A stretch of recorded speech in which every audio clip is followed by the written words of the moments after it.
लड़की अपनी मौसी के घर अपनी बड़ी बहन की सगाई की दावत में बड़े उत्साह से पहुंची, लेकिन जैसे ही वह घर के अंदर दाखिल हुई, उसने देखा कि सभी रिश्तेदार आराम से बैठकर खाना खा रहे थे, जबकि उसकी मां एक कोने में खड़ी थी और उसके लिए बैठने तक की जगह नहीं थी।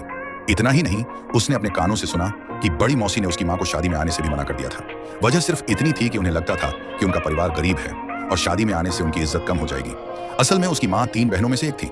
बचपन से ही लड़की जानती थी कि बड़ी मौसी हमेशा घमंडी स्वभाव की रही है। वह हर बात ऐसे करती थी जैसे बाकी लोग उससे नीचे हों। उसे लड़की की मां पसंद नहीं थी, जो कपड़ा फैक्ट्री में काम करती थी, और न ही उसके पिता, जो एक ड्राइवर थे।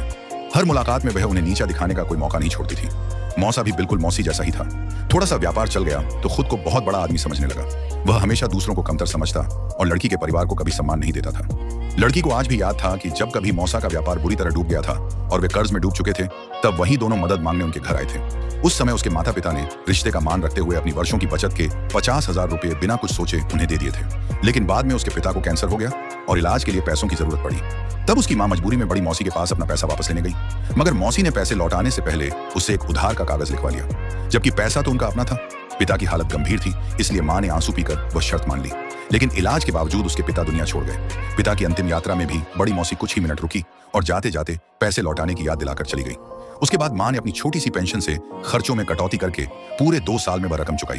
और सबसे दुख की बात यह थी कि उसी पैसे से मौसी का परिवार सैर सपाटे पर गया और सोशल मीडिया पर अपनी ऐशो आराम की तस्वीरें दिखाता रहा।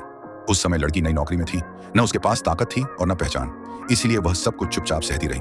लेकिन उसने मन ही मन फैसला कर लिया कि एक दिन वह इतनी सफल बनेगी कि कोई उसे या उसकी मां को नीचा नहीं दिखा सकेगा। कुछ ही वर्षों में उसने कड़ी मेहनत से अपना कारोबार खड़ा कर लिया और एक सफल कंपनी की मालिक बन गई। लेकिन उसकी बड़ी मौसी को इसकी कोई जानकारी नहीं थी। अब वही मौसी अपनी बेटी की सगाई के अवसर पर रिश्तेदारों को घर बुला रही थी। सभी को निमंत्रण मिला, लेकिन लड़की की मां को जानबूझकर अलग रखा गया और शादी में आने से भी रोक दिया गया।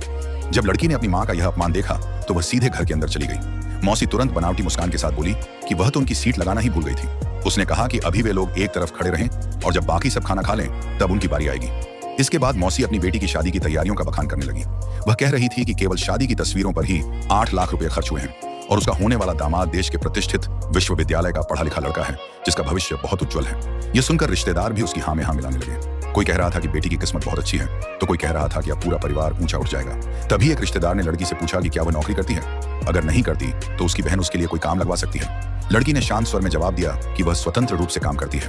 यह सुनते ही बड़ी बहन हंसते हुए बोली कि इसका मतलब तो वह बेरोजगार है। मौसी ने भी ताना मारते हुए कहा कि जिसके पास नौकरी नहीं होती वह अपनी मां का सहारा कैसे बनेगी। फिर उसने एहसान जताते हुए कहा कि वह अपने दामाद की कंपनी में उसे कोई छोटा मोटा काम दिलवा सकती है, चाहे सफाई का ही क्यों ना हो। वह बार बार समझाने लगी कि लड़की को बड़े सपने नहीं देखने चाहिए और जो मिले वही कर लेना चाहिए। इसके बाद मौसी ने सभी रिश्तेदारों को फिर याद दिलाया कि शादी में जरूर आना है। तभी छोटी मौसी से यह सब सहन नहीं हुआ और वह लड़की की मां के पक्ष में खड़ी हो गई। लेकिन बड़ी मौसी ने अपनी बातें बंद नहीं की।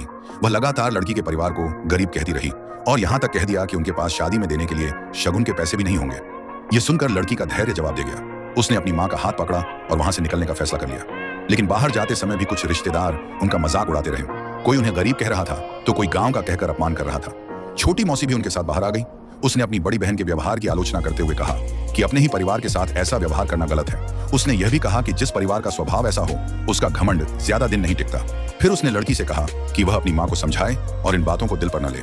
लड़की जानती थी कि छोटी मौसी हमेशा उनके साथ खड़ी रही है, इसलिए उसने मुस्कुराते हुए उसे कहा कि वह अपना फोन जरूर देखे, क्योंकि उसके लिए एक खास सरप्राइज भेजा गया है। घर पहुंचने के बाद छोटी मौसी को विदेश यात्रा का निमंत्रण मिला। दरअसल लड़की पहले से ही अपनी मां और छोटी मौसी को साथ लेकर समुद्र किनारे छुट्टियां मनाने की योजना बना चुकी थी। उधर लड़की को बड़ी बहन की तरफ से संदेश मिला, जिसमें बताया गया था कि उसके लिए कंपनी में सफाई कर्मचारी की नौकरी तय कर दी गई है और महीने की तनख्वाह भी बहुत कम होगी। लड़की को यकीन नहीं हो रहा था कि वे लोग उसे इतना कम समझते हैं। फिर शादी का दिन आ गया। बड़ी बहन लगातार तस्वीरें खिंचवाकर परिवार के समूह में भेज रही थी और अपनी शान और शौकत दिखा रही थी। वहीं बड़ी मौसी भी अपनी बेटी की भव्य शादी की तस्वीरें साझा कर रही थी। लेकिन उसी समय लड़की, उसकी मां और छोटी मौसी विदेश में छुट्टियों का आनंद ले रही थी। शादी में छोटी मौसी के न पहुंचने पर बड़ी मौसी परेशान हो गई। उसने तुरंत वीडियो कॉल मिलाई और जैसे ही कॉल जुड़ी उसने पूछा कि वह शादी में क्यों नहीं आई। इसके बाद भी वह कैमरे के सामने अपनी बेटी की शानदार शादी और उसके भव्य इंतजामों की तारीफ करती रही।